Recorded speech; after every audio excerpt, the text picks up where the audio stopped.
Hello dear viewers, myself Nasir and you're watching Mr. Zoologist YouTube channel.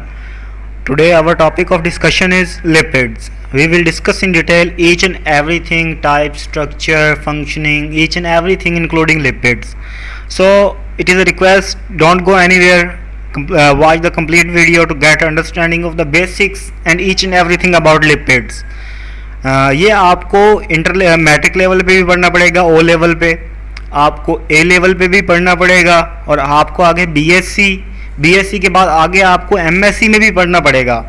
तो इसलिए गुजारिश है कि वीडियो को पूरा देखें ताकि आपको अच्छे से समझ आए कि लिपिड्स हैं क्या क्या टाइप्स हैं, क्या क्या फंक्शनिंग है, तो आगे आपको कोई दिक्कत नहीं होने वाली, कोई परेशानी नहीं होने वाली। तो चलें शुरू करते हैं आज की वीडियो हम बगैर किसी इंतजार के। जो वर्ड लिपिड है वो ग्रीक वर्ड से डिराइव्ड हुआ लिपोज, जिसका मतलब है फैट। एक जो लिपिड का बायोमॉलिक्यूल है वो सोल्यूबल होता है नॉन पोलर सॉल्वेंट्स में, क्योंकि ये लिपिड जो है ये नॉन पोलर होते हैं। अब जो नॉन पोलर सॉल्वेंट्स होते हैं वो टिपिकली हाइड्रोकार्बन्स को यूज़ करते हैं डिजोल्व करने के लिए other naturally occurring hydrocarbon lipid molecules, क्योंकि वो वाटर के अंदर डिजोल्व नहीं होते, जिनमें fatty acids, waxes, sterols, fat soluble vitamin जैसा कि विटामिन ए, डी, ई और के, मोनोग्लाइसराइड्स, ग्लाइसराइड्स, डाइग्लाइसराइड्स, ट्राइग्लाइसराइड्स एंड फॉस्फोलिपिड्स, ये वो हैं जो वाटर सोल्यूबल नहीं होते, मतलब ये नॉन पोलर हैं। जो फूड्स हाई इन फैट होते हैं उनमें हमारे पास फैटी मीट्स एंड फिश आ गया, चीज़ आ गया, butter, avocado, nuts and seeds and chocolate, ये हाई इन फैट होते हैं। तो जो अगर आपको मोटापा है या कोई आपके यहाँ मोटा रिश्तेदारों में, तो उनको इन सब चीज़ों से दूर रखिए अगर आप उनका मोटापा कम करना चाहते हैं, तो वरना ये उनके मोटापे में और एडअप करेंगे। जो लिपिड्स हैं ये एक क्लास है लार्ज बायोलॉजिकल मॉलिक्यूल्स की, जो कि पॉलीमर्स नहीं बनाते। हम पीछे देख के हैं कार्बोहाइड्रेट्स, प्रोटीन्स पॉलीमर्स बनाते हैं। जो लिपिड्स होते हैं hydrophobic because they consist mostly of hydrocarbons, जो कि नॉन पोलर कोवलेंट बॉन्ड्स बनाते हैं। अब जो हमारे पास मोस्ट बायोलॉजिकल इंपॉर्टेंट लिपिड्स और फैट्स हैं, जैसे कि वो हैं फास्फोलिपिड्स और स्टीरॉइड्स। जो फैट्स हैं are constructed from two types of smaller molecules, एक ग्लाइसरोल और दूसरा फैटी एसिड्स। ग्लाइसरोल हमारे पास 3 कार्बन एल्कोहल होती है with hydroxyl group attached to carbon, each carbon के साथ एक हाइड्रोक्सिल ग्रुप अटैच होता है। A fatty acid consists of a carboxyl group attached to a long carbon skeleton, के फैटी एसिड में हमारे पास कार्बोक्साइल ग्रुप होता है और ग्लाइसरोल में हमारे पास हाइड्रोक्सिल ग्रुप होता है। In a fats 3 fatty acids are joined to glycerol by an ester linkage. तो एक फैट में जो हमारे पास 3 फैटी एसिड्स होते हैं वो एक ग्लाइसरोल के साथ जुड़े होते हैं via ester linkage, creating a triglycerol और ट्राई ग्लाइसराइड। अब जो फैटी एसिड्स हैं vary in length, number of carbons and in the number of locations of double bonds. ये हम ट्राइग्लाइसराइड्स की एग्जांपल देख लेते हैं। Triglycerides are esters of glycerol and fatty acids. Glycerol backbone है, वाटर सोल्यूबल अल्कोहल है, जबकि fatty acid chains of carbon atoms with a methyl group at one and and a carboxyl group at the other. आप ये देख सकते हैं कि ये हाइड्रोक्सिल ग्रुप अटैच है ग्लाइसरोल में 3 कार्बन के साथ, और यहाँ अगर आप देखें फैटी एसिड्स में तो आपके पास एक तरफ अल्काइल ग्रुप है, दूसरी तरफ हमारे पास क्या है OH ग्रुप है आपके पास। तो ये अब जब लिंकेज बनेगी तो आपके पास OH और H मिलके 3 वाटर के मॉलिक्यूल रिलीज हो जाएंगे, कंडेंसेशन रिएक्शन होगा और आपके पास ट्राइग्लाइसराइड बन जाएगा और 3 वाटर के मॉलिक्यूल रिलीज हो जाएंगे। लिपिड जो है वो आल्सो इनकम्पस मॉलिक्यूल्स जैसे कि fatty acids in the derivatives including tri, di, monoglycerides and phospholipids as well as other sterol containing metabolites जैसे कि कोलेस्ट्रॉल। अब इनकी importance to the body as a form of energy देखें तो beside their role in cellular structure and various other biochemical functions, कि ये structure बनाने में तो रोल प्ले करते ही हैं क्योंकि ये वाटर सोल्यूबल नहीं होते, तो इनका डिसॉल्विंग का फिनोमिना ना होने की वजह से वाटर में ये इनका स्केलेटल रोल होता है। ये आप एक फास्फोलिपिड का स्ट्रक्चर देख रहे हैं। टॉप पे आपके पास जो पोर्शन होता है उसमें आपके पास फास्फेट होता है और ग्लाइसरोल होता है, नीचे आपके पास सैचुरेटेड फैटी एसिड और अनसैचुरेटेड फैटी एसिड होते हैं। अब जो हमारे पास का हेड होता है वो हाइड्रोफिलिक होता है, वाटर लविंग होता है, वाटर सॉल्युबल होता है, जबकि इसकी जो टेल होती है वो हाइड्रोफोबिक होती है, means water resistance, it can not B dissolved in water. Structurally lipid जो है ये क्वाइट डाइवर्स होते हैं और कंपोज्ड होते हैं carbon, hydrogen, oxygen and phosphate से। प्राइमरी बिल्डिंग ब्लॉक्स की बात की जाए लिपिड्स में तो वो फैटी एसिड्स, ग्लाइसरोल हैं। लिपिड्स इंपॉर्टेंट क्यों हैं उसकी वजह हम देखते हैं। लिपिड्स के अहम होने की वजह यह है कि इंपॉर्टेंट कॉन्स्टिट्यूएंट है सेल मेम्ब्रेन का, क्योंकि ये वाटर सॉल्युबल नहीं होते। Helps in the absorption of fat soluble vitamin, मतलब नॉन पोलर सॉल्वेंट्स को सॉल्व करने में हेल्प आउट करते हैं। मेंटेन्स मेम्ब्रेन फ्लूइडिटी और एक्ट करते हैं थर्मल इंसुलेटर और सेलुलर मेटाबॉलिक रेगुलेटर के तौर पे। और इनका मोस्ट एंड इम्पोर्टेंट फंक्शन जो होता है वो हार्मोन सिंथेसिस होता है। सिंपल लिपिड्स की बात की जाए तो हमारे पास वैक्सेस, फैट्स और ऑयल्स आ जाते हैं जो कि स्टोर करते हैं एनर्जी को। कम्प्लेक्स लिपिड्स की बात की जाए तो ग्लाइसरोफॉस्फोलिपिड्स होते हैं जो कि सेल मेम्ब्रेन का पार्ट होते हैं। और उसके बाद अगर हम बात करें स्टीराइड की तो उनमें कोलेस्ट्रॉल और स्टीराइड हार्मोन्स होते हैं जो कि केमिकल मैसेंजर होते हैं सेल मेम्ब्रेन के।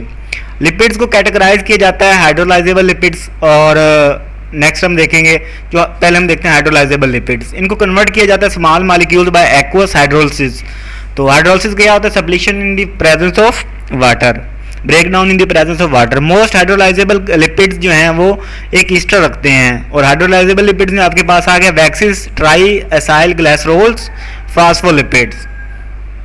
और जो नॉन हाइड्रोलाइजेबल लिपिड्स होते हैं can not be cleaved into smaller molecules by aqueous hydrolysis, के वाटर की प्रेजेंस में ये बिल्कुल भी डिसॉल्व नहीं होते या स्प्लिट डाउन नहीं होता। इनमें आपके पास स्टीराइड्स आ जाते हैं और फैट सॉल्युबल विटामिन्स, मतलब नॉन पोलर। क्लासिफिकेशन लिपिड्स की बात की जाए तो कोई इंटरनेशनली एक्सेप्टेड सिस्टम तो नहीं है क्लासिफिकेशन का, लेकिन लिपिड्स के अंदर ईस्टर लिंकेजेस होती हैं which are susceptible to saponification, मतलब सोप बनाने का जो प्रोसेस होता है। Some complex lipids are non esters and non saponifiable, मतलब कुछ होते हैं यही डिफरेंस करते हैं कि कुछ सपोनिफिकेशन करते हैं कुछ नहीं करते। So lipids two major categories are saponifiable lipids and non saponified lipid. अब जो सपोनिफेबल लिपिड्स होते हैं वो consist of the compounds whose molecules have one or more groups that can be hydrolysed और सपोनिफाइड, जिनमें आपके पास एसाइल ग्लाइसरोल आ गया, waxes, phospholipids, सफिनोलिपिड्स और ग्लाइकोलिपिड्स।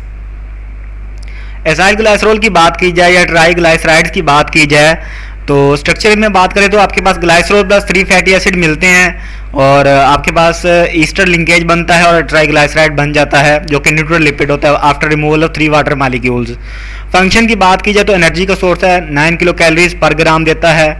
और form of stored energy in adipose tissue, insulation and protection, carrier of fat soluble vitamin, sensory properties in food, ये सारे इसके functions हैं ट्राइग्लाइसराइड्स के। फैटी एसिड की बात करें तो basic units of fat composed of chains of carbon atoms with an acid group at one end hydrogen atoms attached all along their length. तो उसके बाद present as either esterified or unesterified form in fats and oils. Long chain unbranched carbon attach to a carboxyl group, ये इसका structure है। Typically कितने होते हैं? 12 से 20 कार्बन एटम होते हैं। They have an even number of carbon atoms, जैसे कि 2, 4, 6, 8, 10, 12, 14, 16, 18, 20 इनसॉल्युबल इन वाटर होते हैं। पाल्मेटिक एसिड की बात करें तो उसका फार्मूला है CH3 और CH2 × 14 × COOH। ये क्या होता है? हमारे पास पोलर पोर्शन है इसका जो आप ऊपर देख रहे हैं टॉप पे, और डाउन साइड इसका नॉन पोलर पोर्शन है हाइड्रोफोबिक। तो hydrophobic portion is much bigger than hydrophilic portion इन जो कि इनसॉल्युबल इन वाटर होता है हाइड्रोफोबिक। क्लासिफिकेशन की बात की जाए तो फैटी एसिड सैचुरेटेड भी हो सकते हैं और अनसैचुरेटेड भी हो सकते हैं। सैचुरेटेड फैटी एसिड जो फैट्स होते हैं they contain no double bonds in their long hydrocarbon chains, इनकी सारी चेन में भी आपको एक्सेप्ट हाइड्रोक्साइल दूसरा आपके पास कार्बोक्साइल ग्रुप के कोई आपको डबल बॉन्ड नज़र नहीं आएगा। तो they are solid at room temperature, जैसे कि पाल्मेटिक एसिड है और स्टीरिक एसिड है। अनसैचुरेटेड फैटी एसिड की बात की जाए with one or more double bonds in their long hydrocarbon chains. Unsaturated fats जो होते हैं are found in foods from both plant and animal sources. They are liquids at room temperature, जैसे कि oleic acid है, इसमें double bond present होगा, आप centre में देख सकते हैं। Unsaturated fatty acids are further divided into monounsaturated fatty acids and polyunsaturated fatty acids. अब फैटी एसिड जो मोनो होगा, और fatty acid containing one point of unsaturation, मतलब एक ही दफ़ा उसके सेंटर में या कहीं भी मिडल पार्ट में आगे पीछे double bond single time repeat होगा, जैसे कि ऑलिव है, कैनोला है और पीनट है। पॉली अनसेचुरेटेड फैटी एसिड्स की बात करें तो ये ऐसे फैटी एसिड्स होते हैं जिनमें अनसेचुरेशन 2 से ज़्यादा पॉइंट्स में अक्कर होती है इन नट्स और वेजिटेबल ऑयल्स, जैसे कि सनफ्लावर है, सैफ्लावर है और सोयाबीन और फैटी फिश में। उसके बाद अगर हम बात करें वैक्सीज की, तो स्ट्रक्चर की बात करें तो वैक्सीज का लॉन्ग चेन होती है अल्केन्स की, मोनोहाइड्रिक अल्कोहल्स होते हैं, कीटोन्स होते हैं और फैटी एसिड्स होते हैं। सॉलिड होते हैं हाई मेल्टिंग पॉइंट के साथ, स्लिपरी होते हैं टच करने पे, हार्डर होते हैं, इनसॉल्युबल इन एक्वस मीडियम होते हैं, मतलब वाटर में सॉल्युबल नहीं होती waxes. Lipases can not hydrolyse waxes so they don't have any nutritional value, तो इनकी चूंकि हाइड्रोलाइज ही नहीं होते हैं तो ये खाने पीने की किसी भी ग़िज़ा के तौर पे इस्तेमाल नहीं हो सकते। फंक्शंस की बात की जाए तो protective coating on fruit provide करते हैं फ्लावर पे और लीव पे, प्रोटेक्ट करते हैं प्लांट को वाटर लॉस से और अब्रेसिव डैमेज, कोई भी रगड़ वगैरह से। जो मेन लिपिड कॉन्स्टिट्यूएंट होते हैं सेल मेम्ब्रेन के, और कमर्शियली यूज़ होते हैं कॉस्मेटिक्स में और ऑइंटमेंट्स में और पॉलिशेस में, मरहम वगैरह में। फास्फोलिपिड के स्ट्रक्चर की बात करें तो glycerol plus 2 fatty acid plus phosphate group पे मुश्तमिल होता है और डेरिवेटिव समझा जाता है फॉस्फैटिडिक एसिड का, ट्राइग्लाइसराइड का। नाइट्रोजनस बेसिस जैसे कि कोलाइन, एथानोलामाइन एंड सिराइन जो है वाइटल कंपोनेंट होते हैं। Phosphatidyl choline or lecithin when esterifying nitrogenous compound is choline base. ये इसके बारे में आपको थोड़ा सा इन्फॉर्मेशन दी गई है कि लेसिथिन या फास्फोडाइलकोलाइन कैसे बनता है, स्टेरिफिकेशन से नाइट्रोजनस कंपाउंड से बनता है ये। उसके बाद फास्फोडाइल एथानोलामाइन और सेफेलिन्स की बात करें, when esterifying nitrogenous compound is ethanolamine base, ये बेस से बनता है। They contain amino acids serine so called as phosphatidyl serines, amines की वजह से इसको नाम सिराइंस दिया गया है। Wide spread in bacteria, plant and animals. Function की बात की जाए तो मेन लिपिड कॉन्स्टिट्यूएंट है सेल मेम्ब्रेन का, लिपिड ट्रांसपोर्ट करता है as part of lipoproteins, emulsifier है और सेल सिग्नलिंग प्रोसेस में भी काम करता है फास्फोलिपिड। सफिनोलिपिड्स की बात करें तो ये contain sphingosine instead of glycerol as their backbone, तो ये अल्टरनेट होता है sphingosine. Sphingosine is a long chain aliphatic amine to which a saturated fatty acids attached, किसके जरिए, via an amide linkage, and phosphocholine group is attach to form primary alcohol. कहाँ पाया जाता है? एनिमल्स में first, isolated from brain and nervous tissue. Glycolipids की बात करें तो प्लांट लिपिड्स होते हैं जिसमें एक हाइड्रोक्सिल ग्रुप ग्लाइसरोल बनाता है शुगर मॉलिक्यूल के साथ बॉन्ड बना के। क्लोरोप्लास्ट मेम्ब्रेन्स रिच होती हैं ग्लाइकोलिपिड्स में, जिनमें शुगर गैलेक्टोज और डीऑक्सी ग्लूकोज की फॉर्म में होता है। लिपोप्रोटीन की बात करें तो मैक्रोमॉलिक्यूलर कम्प्लेक्स होते हैं लिपिड्स के और प्रोटीन्स के। स्ट्रक्चर ऑफ लिपोप्रोटीन्स में हाइड्रोफोबिक लिपिड्स होते हैं और हाइड्रोफिलिक लिपिड्स भी होते हैं। Hydrophobic means water resistance, water में insoluble. Hydrophilic means water loving, water में सोल्युबल। नॉन सपोनिफाइबल लिपिड्स की बात करें तो लैक करते हैं group that can be hydrolysed और सपोनिफाइड, जैसे कि कैरोटिनाइड्स हैं, कैरोटीन्स और ज़ैंथोफिल्स आ गए, और टर्पिनाइड्स आ गए जिसमें टर्पीन्स और स्टीराइड्स आ गए। कैरोटीन्स की बात करें तो ऑक्सीजन फ्री डेरिवेटिव्स होते हैं, first isolated from carrot root in 1831 by Wackenroder. तो उसके बाद 5 इन नंबर होते हैं अब those beta carotene is widely spread, जिनमें आपके पास alpha carotene, beta carotene, gamma carotene, E carotene and फ्लेविसिन एंड लाइकोपीन। इनमें सबसे ज़्यादा जो पाया जाता है वो बीटा कैरोटीन है।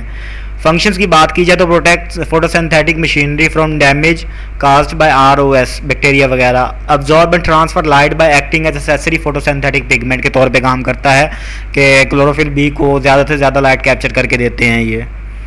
ज़ैंथोफिल्स की बात की जाए तो ऑक्सीजनेटेड डेरिवेटिव है डिफरेंट टाइप्स का, more abundant nature than carotenes, carotene से ज़्यादा पाया जाता है, exist in chloroplast envelopes and gives it a yellow colour. उसके बाद है टर्पीन्स, टर्पिनाइड्स या टर्पीन्स, फैट सोलुबल विटामिन जैसे कि vitamin A, E, K, carotenoids, coenzyme Q and ubiquinone. Synthesised from 5 carbon building blocks called isoprene units और mono 2 unit, di 4 unit, tri 6 units. Responsible होता है for order and flavour of the plant, जैसे कि menthol from mint और लेमोनियम from lemons. Steroids की बात करें तो steroids are the compounds containing cyclic structure, 4 ring होता है, इनसॉल्युबल इन वाटर होता है। कोलेस्ट्रॉल की बात करें तो best non-steroid because of its association with atherosclerosis and heart disease, exclusively present in animals. Function की बात की जाए तो acts as a bile acids, adrenal hormones, vitamin D and cardiac glycosides. ये आप स्ट्रक्चर देख सकते हैं, ऊपर कोलेस्ट्रॉल का है, नीचे विटामिन D3 का है।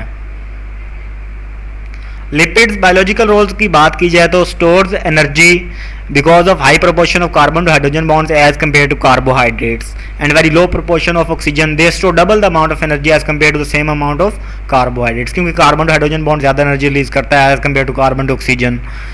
तो provides as hydrophobic compounds are components of cellular membranes, कि ये नॉन पोलर होने की वजह से वाटर में सोलुबल नहीं होते, इस वजह से ये स्ट्रक्चरल रोल प्ले करते हैं। Provides insulation, protection from water loss and damage, जैसे कि waxes in insect exoskeleton and cuticle in epidermis of plant organs, जैसे कि लीफ रूट्स हो गए और सीड्स हो गए।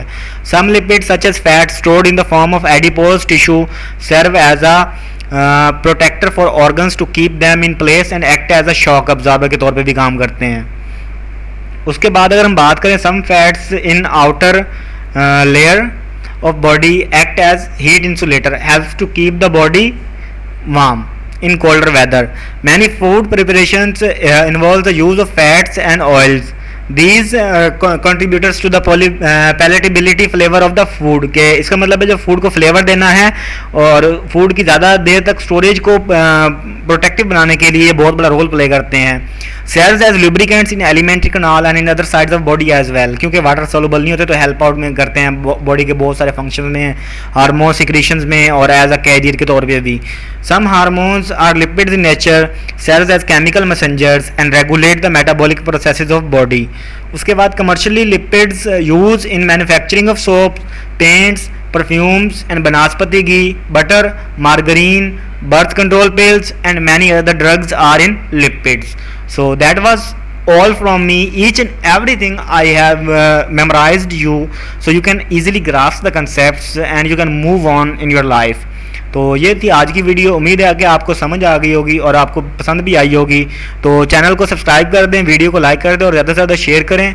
मिलते हैं नेक्स्ट वीडियो में, तब तक के लिए पीस आउट।